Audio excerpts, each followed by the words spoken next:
બહાર ચાઇનીઝ કે પંજાબી ગમે તેટલું જમીએ પણ ઘરની રસોઈ ખાધા પછીનો સંતોષ જ અલગ હોય છે. દરેકના ઘરે અઠવાડિયામાં 1 થી 2 વાર તો કોબી બટેકા બને જ છે. તો તેને તેટલું ટેસ્ટી બનાવીએ કે લોકો આંગળા ચાટીને ખાય. વિડીયોમાં કોબી કેવી લેવીથી માંડી અને કોબી ચડી કે નહીં ત્યાં સુધીની પૂરી રીત બતાવી છે. તો કોઈ પણ પહેલી વાર બનાવશે તો પણ કોબીનું શાક 100% પરફેક્ટ બનશે. તો લાસ્ટ સુધી વિડીયો જોઈ અને ચોક્કસ ઘરે બનાવજો. સૌથી પહેલા મેં 700 ગ્રામ જેટલી કોબી લીધી છે. કોબી જ્યારે લઈએ ત્યારે ઉપરના 2 થી 3 પાન તેના કાઢી નાખવાના, જેથી તેમાં દવા વગેરેનો છંટકાવ હોય તો તે પાન આપણે કાઢી નાખીએ છીએ. અને આ પાન ફ્રેન્ડ્સ ચડે પણ નહીં, આનો ઉપયોગ નહીં કરવાનો. હવે તમે જુઓ અંદરથી આખી કોબી સરસ છે. કોબી જ લેવા જઈએ ત્યારે કેવી કોબીની પસંદગી કરવાની? કોબી જ્યારે લેવા જઈએ ત્યારે આપણે થોડી ગ્રીન કલરની પસંદ કરવાની, એકદમ વ્હાઈટ જેવી કોબી નહીં લેવાની. અને આમ તમે અડો ને તો થોડી હલકી હોવી જોઈએ. એકદમ વધારે કઠણ હોય ને તો તેનું શાક સારું નથી બનતું. આમાં પાંદડા વચ્ચે જગ્યા હોય એટલે કે દેશી કોબી હોય તો તેનું શાક સરસ બને છે અને જલ્દીથી ચડી પણ જશે. હવે ફ્રેન્ડ્સ, ઘણી બધી વખત આપણે કહેતા સાંભળ્યું છે કે શાકભાજી સમારીને પછી નહીં ધોવાના, ન્યુટ્રિશન વેલ્યુ જતી રહે. પણ તે અમુક શાક છે કે ટીંડોળા છે, ગાજર છે, એવા બધા શાક કે જેમાં અંદર દવા નથી જતી તો આપણે ઉપરથી ધોઈ લેશું તો ચાલશે. પણ કોબી ને ફ્લાવર તે એવું શાક છે કે તેમાં અંદર જગ્યા હોય છે, તો અંદર સુધી દવા જઈ શકે છે. તો આપણે તે કાઢવા માટે તેને સમારી અને પછી ધોવા જરૂરી છે. કોબીને આપણે 2 ભાગ કરી દઈએ.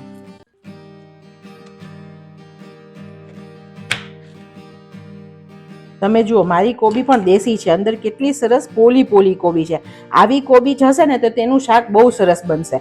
ઘણીવાર કોબી જ અંદરથી બહુ જ જોઈન્ટ હોય છે તો તેનું શાક સારું નથી બનતું.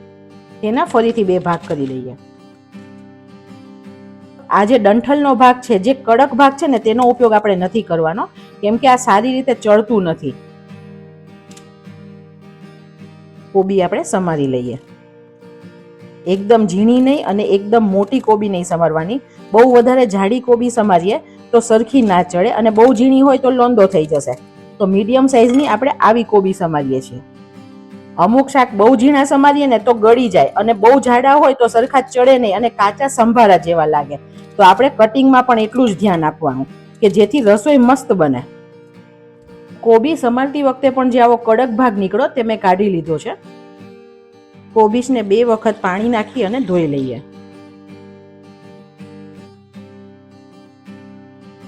કોબીને આપણે કોઈ પણ સ્ટ્રેનરમાં કાઢી લેવાની જેથી બધું પાણી નીતરી જાય. જો કોબીજમાં પાણી રહી જાય ને તો શાક સારું ના બને, લચકા જેવું બની જશે. તો આ કરવું જરૂરી છે. 2 બટેકાની છાલ કાઢી લઈએ. બટેકાને આપણે સમારી લઈએ. થોડા મીડિયમ સાઈઝથી નાના સમારવાના જેથી સરસ ચડી જાય. અને બટેકાને હંમેશા પાણીમાં સમારવાના જેથી કાળા ના પડી જાય. કોબીજના શાકને એકદમ ટેસ્ટી બનાવવા 2 ટુકડા આદુ અને 3 કળી લસણ લીધું છે. 1 લીલું મરચું છે તેને લાંબુ સમારી લીધું છે અને 3-4 લીમડાના પાન છે. આદુ અને લસણ આપણે છીણીને નાખીએ જેથી ખાવામાં નહીં આવે ને ટેસ્ટ બહુ સારો લાગશે. આપણે સાદું કોબીજનું શાક તો ખાઈએ જ છે, કોબી બટેકાનું, પણ જ્યારે બાળકોને પૂછે ને તો બાળકો તરત ના પાડે, કોબી બટેકા બનાવ્યા છે નહીં. પણ આજે આ રીતે શાક બનાવશો ને તો અઠવાડિયામાં 2 વાર તો તમારા ઘરે આ શાક બનશે જ અને ટિફિનમાં પણ બહુ સારું લાગશે. અને જો તમે લસણ નથી ખાતા તો તમે લસણ સ્કીપ કરી શકો છો, તેના વગર પણ સરસ લાગશે. 1 નંગ ડુંગળીને પણ સમારી લઈએ. તેને પણ આપણે લાંબી લાંબી સમારવાની છે. આપણે આવી રીતની સ્લાઈસ કરીએ છીએ ડુંગળીની. શાક વઘારવા માટે 1 કડાઈ લીધી છે. ગેસની ફ્લેમ એકદમ સ્લો રાખીએ. 3 ટેબલસ્પૂન જેટલું તેલ એડ કરીએ.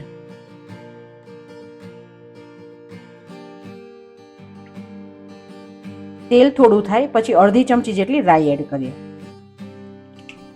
હવે રાઈ ફૂટે પછી અડધી ચમચી જેટલું જીરું એડ કરીએ. લીમડાના પાન એડ કરીએ. જો બાળકો ના ખાતા હોય તો સમારીને એડ કરી શકો છો.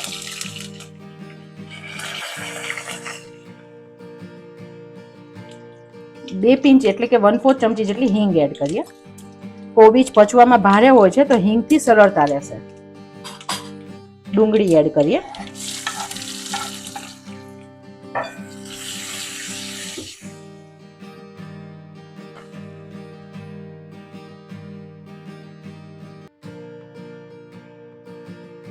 ડુંગળી એડ કર્યા પછી આદુ અને લસણ એડ કરીએ. વઘાર વધારે થયેલો હોય અને આદુ લસણ એડ કરીએ ને તો ઘણીવાર બળી જાય છે. અત્યારે ડુંગળીનું થોડું મોઇસ્ચર હશે ને તો આદુ લસણ બળશે નહીં.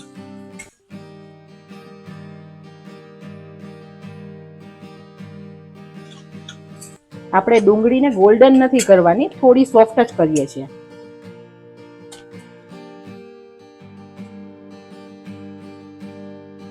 વન ફોર્થ ચમચી હળદર એડ કરીએ, જેથી તેનો કાચો સ્વાદ નહીં લાગે અને કલર સરસ આવશે.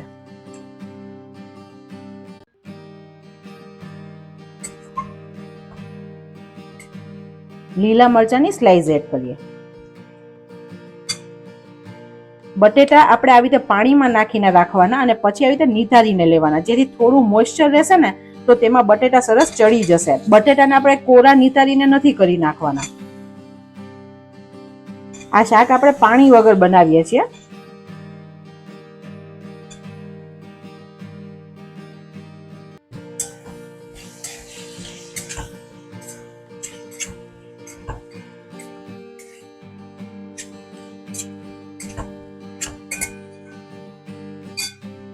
બટેટા જલ્દીથી ચડે તેની માટે 1/4 ચમચી જેટલું મીઠું એડ કરીએ, જેથી બટેટા ફીકા પણ નહીં લાગે અને જલ્દી ચડશે. અત્યારે બટેટાનું પણ થોડું પાણી થયું છે અને ડુંગળીનું પણ મોઇસ્ચર છે, તો તેમાં આપણા બટેટા સરસ ચડી જશે. આપણે બટેટાને 40 થી 50% જેટલા આમાં ચડવા દેવાના છે. ઢાંકી દઈએ. વચ્ચે વચ્ચે ખોલીને 1-2 વાર હલાવી લેવાનું, 1-2 મિનિટે, કેમ કે પાણી વગર છે તો નીચે ચોટી ના જાય તેનું ધ્યાન રાખવાનું. 1 થી 2 મિનિટ પછી હલાવી લેવાનું, જેથી બટેકા ઉપર નીચે પણ થશે અને સરસ ચડશે. અત્યારે એટલી મસ્ત સુગંધ આવે છે ને. ફરીથી 1-2 મિનિટ થવા દઈએ, પછી એકવાર હલાવીએ. આપણે લીડનું પાણી પણ અંદર નાખી દઈએ છીએ.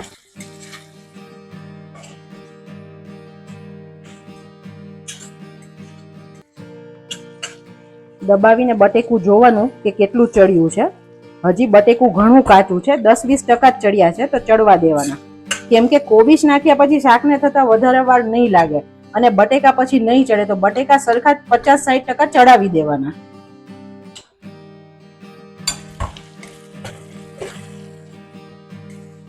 જો તમને આ ટાઈમે એવું લાગે છે કે મોઇસ્ચર ઓછું છે ને શાક બળે છે, તો તમારે આવી રીતે હાથમાં થોડું પાણી લેવાનું અને આમ થોડું છંટકોરવાનું, જેથી શાકમાં ફરીથી મોઇસ્ચર આવી જશે. વધારે પાણીનો ઉપયોગ નથી કરવાનો.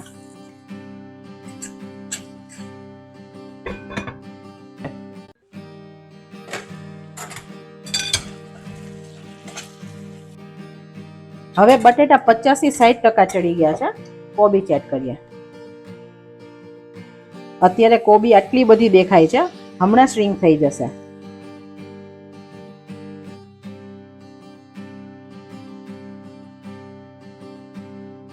આપણે ધીરે ધીરે થોડી ઉપર નીચે કરીએ. ગેસની ફ્લેમ એકદમ સ્લો રાખવાની છે. કોબીમાં પોતાનું ઘણું પાણી હોય છે, તો કોબી પાણી છોડશે ને તેમાં શાક બની જશે. ઇન કેસ ડ્રાય કોબી છે, સિઝનલ કોબી નથી, તો તમારે ઉપર થોડું થોડું પાણી છાંટતા જઈ અને પછી શાક કરવાનું. જરૂર લાગે તો થોડું મેં હાથમાં દેખાડ્યું તે રીતે પાણી છાંટી દેવાનું. જનરલી કોબી દેશી હશે અને તાજી હશે ને તો પાણી છોડશે જ.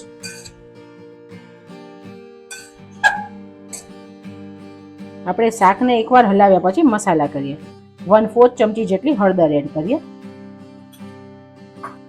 અડધી ચમચી કાશ્મીરી લાલ મરચું એડ કરીએ અને અડધી ચમચી જેટલું ધાણા જીરું એડ કરવું.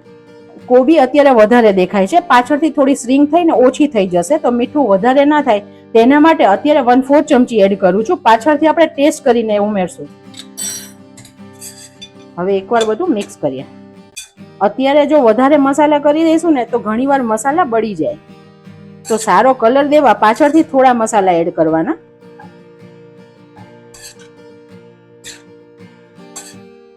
તમે જુઓ કેટલી વધારે કોબીજ પહેલા દેખાતી હતી, હવે ઘણી બધી ઓછી થઈ ગઈ છે.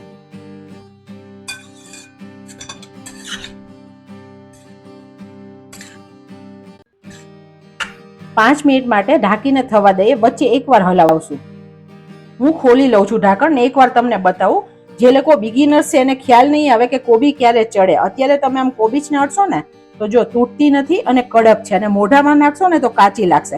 જ્યારે ચડશે ને ત્યારે આમ દબાવશો ને તો મેશ થઈ જશે થોડી, અને ખાશો તો કાચી નહીં લાગે. આપણે આનો સંભારો નથી બનાવવાનો, પૂરું ચડેલું શાક જ બનાવવાનું છે.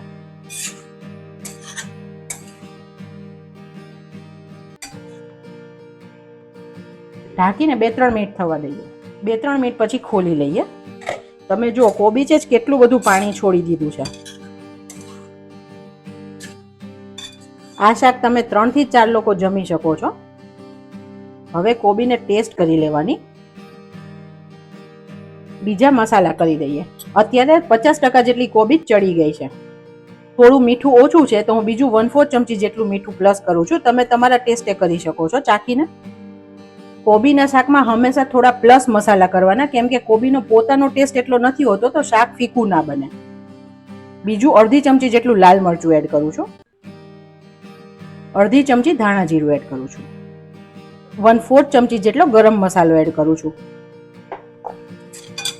બધું સરસ મિક્સ કરીએ. કોબીનું શાક હલાવીએ ને ત્યારે આમ છૂટું છૂટું કરવાનું. આ બધી બાબત નાની નાની છે પણ શાક બેસ્ટ બનાવવા માટે ખૂબ જરૂરી છે ફ્રેન્ડ્સ. પહેલા આપણે આંખથી જમીએ છીએ તો આંખને તો સારું લાગવું જ જોઈએ.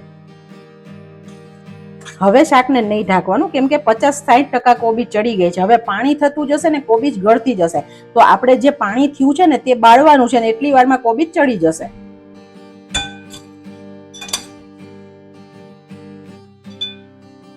શાક પૂરું ચડી જવા આવે એટલે 1 ટમેટું એડ કરીએ. પહેલા એડ કરીએ ને તો કોબી ઘણીવાર નથી ચડતી, તો આપણે ખટાશ હંમેશા લાસ્ટમાં એડ કરવાની. અને ટમેટા બહુ ગળી પણ નહીં જાય. તમે જુઓ કોબી સરસ છૂટી છૂટી રહી છે, બિલકુલ લોંદો નથી થઈ કોબી. ગેસની ફ્લેમ 1 મિનિટ આપણે ફાસ્ટ કરી દેવાની. 1/2 ચમચી જેટલો લીંબુનો રસ એડ કરીએ છીએ.